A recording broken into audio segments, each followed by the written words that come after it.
ቀጥታ ወደ ዝውውር መረጃዎቻችን በቀጥታ እናልፋለን።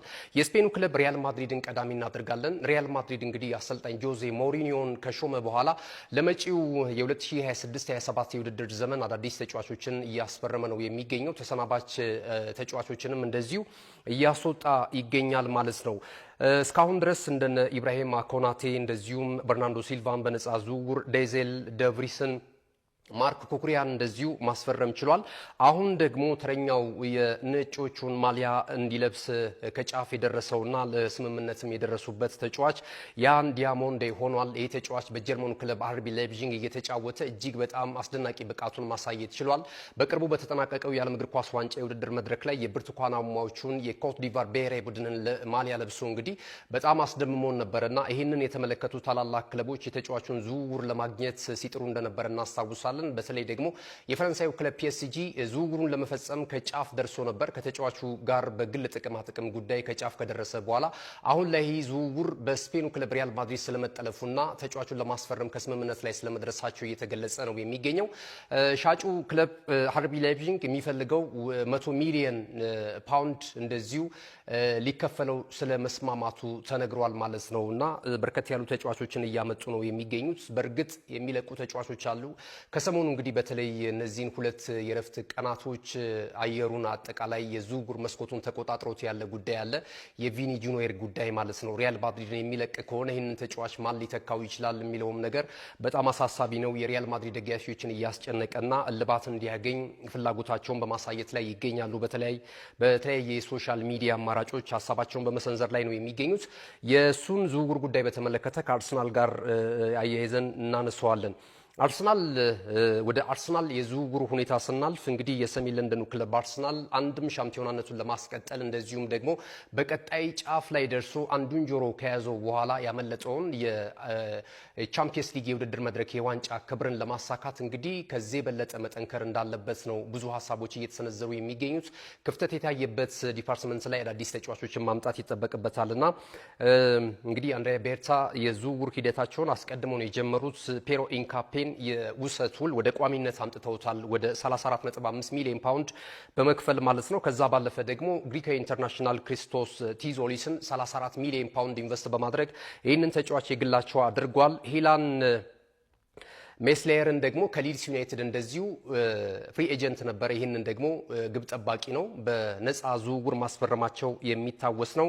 የአክሰል ዴሎክሲዝ የተባለውን ተጫዋችም እንደዚሁ ከካርዲፍ ሲቲ ለማስፈረም ከስምምነት ላይ ደርሰዋል እና አሁን ላይ የተለያዩ ዝውውሮችን ይፈጽማሉ። እስካሁን ድረስ 68.5 ሚሊዮን ፓውንድ ወጪ አድርገዋል ማለት ነው ለዝውውር አርሰናል። ከዚህ በኋላም እንግዲህ ሌሎች ተጨማሪ ገንዘቦችን ያወጣሉ የሚሉ መረጃዎች እየወጡ ነው የሚገኙት። የቪኒ ጁኒየርን ጉዳይ መውጫችን ላይ እናነሳዋለን።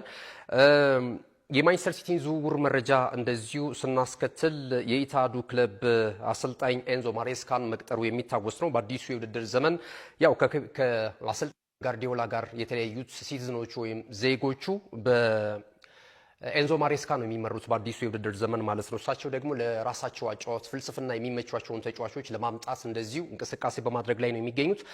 እንግዲህ የቀድሞ ክለባቸው ላይ የሚያውቁትን ፔድሮ ኔቶን ለማስፈረም ጥረት በማድረግ ላይ ይገኛሉ። ይሄ ተጫዋች እንግዲህ በ2024 ነበረ ከወልቨርሃምፕተን ወንደረርስ በ54 ሚሊዮን ፓውንድ ወልቨርሃምፕተን ወንደረርስን ለቆ ቼልሲን የተቀላቀለው ማለት ነው። በተጠናቀቀው ዓመት ወጣ ገባ እያለ ጥሩ እንቅስቃሴ ማድረግ ችሏል። በመስመር የሚያደርጋቸው እንቅስቃሴዎች እጅግ በጣም ፈጣን እንደሆኑ ይታወቃል። ወደ 34 የፕሪሚየር ሊግ ጨዋታዎችን አድርጓል። 9 የግብ ተሳትፎ ነበረው በተጠናቀቀው ዓመት ማለት ነው። ምንም እንኳን የአውሮፓ ተሳትፎ የውድድር መድረክን ይዞ ባያጠናቅቁም ቼልሲዎች እሱ ግን የተሻለ ነገር እንዳስመለከተ ማስተዋወስ እንችላለንና አሁን ሲቲዎች የቀድሞ ተጫዋቻቸውን በተለይ አሰልጣኝ ኤንዞ ማሬስካ ለማስፈረም ጥረት በማድረግ ላይ እንደሚገኙ እየተነገረ ነው የሚገኘው።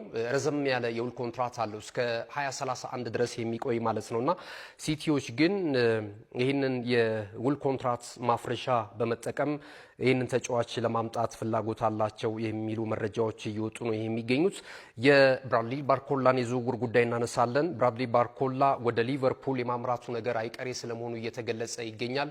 የተጫዋቹ ባለንብረት ክለብ ፒኤስጂ ግን 140 ሚሊዮን ፓውንድ ለጥፎበታል። ይሄ ነው የመሸጫ ዋጋ እያለ ነው የሚገኘውና ሊቨርፑሎች ደግሞ የተሻሻለ የዝውውር ሂሳብ ይዘው ለመቅረብ ዝግጅታቸውን አጠናቀዋል። ወደ 105 ሚሊዮን ፓውንድ ለዝውውሩ ይበቃዋል የሚል እምነቱ እንዳላቸው ነው እየተገለጸ የሚገኘው ማለት ነው። አዶኒ ራዮላ የዝውውሩ ራዳር ውስጥ ካሏቸው ተጫዋቾች መካከል አንደኛው ብራድሊ ባርኮላ እንዲመጣላቸው የሊቨርፑል ታላላቅ ሰዎችን እንደዚሁ እየወተወቱ እንደሚገኙ እየተገለጸ ነው የሚገኘው። ቀጣይ ምናልባት በሰበር ወደ መርሲሳይዱ ክለብ ይህ የመስመር ተጫዋች ብራድሊ ባርኮላ የቀዮቹን ማሊያ ለብሶ ልንመለከተው እንችላለን።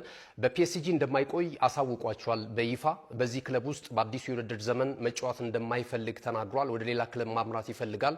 መምጣትም የሚፈልገው ወደ ተወዳጁ የእንግሊዝ ፕሪሚየር ሊግ፣ ክለቡ ደግሞ ቀዮቹ ወይም ደግሞ የ20 ጊዜ የፕሪሚየር ሊጉን ሻምፒዮና ክለብ ሊቨርፑል እንደሆነ እየተገለጸ ነው የሚገኘው ማለት ነው። ወደ ሌሎች መረጃዎቻችን ስናልፍ ደግሞ የማንቸስተር ዩናይትድ መረጃ እናገኛለን።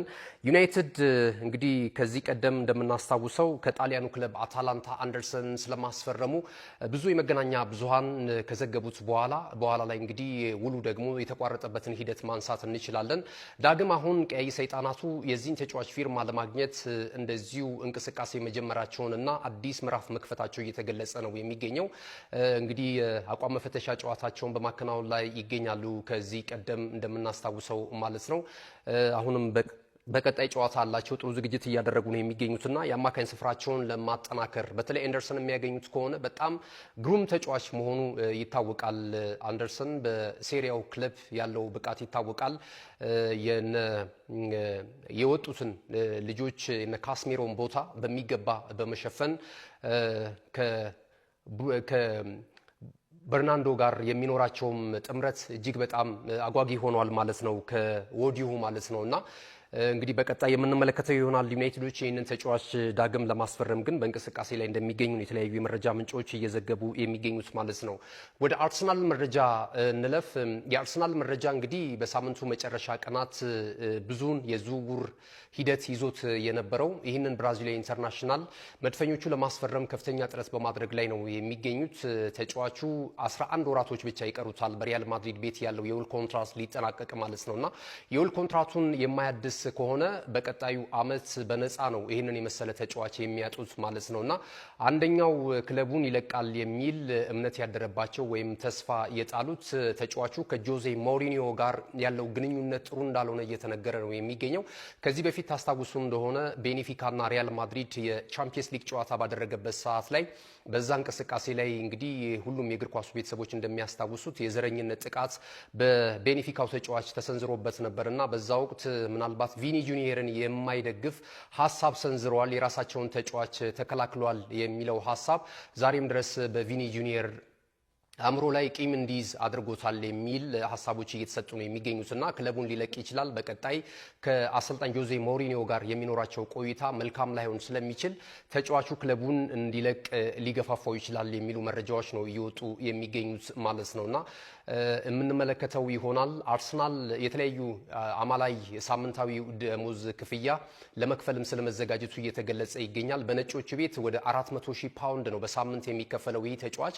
አሁን ግን 70 ሚሊዮን ፓውንድ ደግሞ በመጨመር ላዩ ላይ ተጫዋቹ ወደ አርሰናል የሚመጣና የመድፉን ማሊያ የሚለብስ ከሆነ ለመድፈኞቹም ፊርማውን ማኖር ከቻለ 470,000 ፓውንድ በሳምንት ለዚህ ተጫዋች ለመክፈል ስለመዘጋጀታቸው እየተገለጸ ነው የሚገኘው ማለት ነው።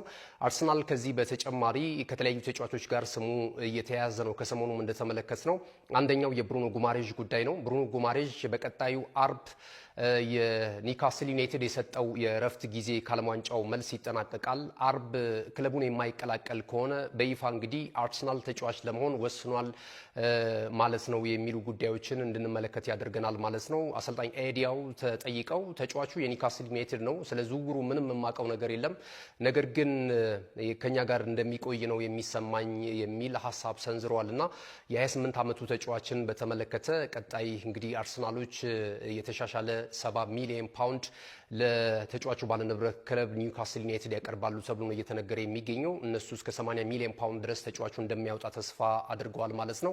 ሌላኛው የጁሊያን አልቫሬዝም ጉዳይ እንደዚሁ ተያይዞ አርሰናል በኩል እየተነሳ ነው የሚገኘው። ቀጣይ የሚሆነው እንመለከታለን። ቪክቶር ጆኬሬሽ የዝውውሩ አካል አሊያም ደግሞ ገብርኤል ጄሱስ የዝውውሩ አካል እንዲሆን አርሰናሎች እንደማይፈልጉ እየተነገረ ነው የሚገኘው። ቀጥታ ሽያጭ ነው ለጁሊያን አልቫሬዝ እያቀረቡ የሚገኙት ማለት ነው። ክቡራትና ክቡራን ተመልካቾቻችን የዛሬ ለተሰኙ ሐምሌ 22 2018 ዓ.ም ከሀገር ቤትና ከባህር ማዶ ያሰናዳናቸው ስፖርታዊ መረጃዎች ይህንን ይመስሉ ነበር። መረጃዎቻችንን ስለተከታተላችሁ እጅግ በጣም እናመሰግናለን። መረጃዎቹን ወደ እናንተ በማድረስ ገዛይ እንዱላ፣ የካሜራ ባለሙያችን ቢቂላ ተስፋዬ ከኛ ጋር ቆይታ አድርጓል። መልካም ጊዜ ይሁንላችሁ።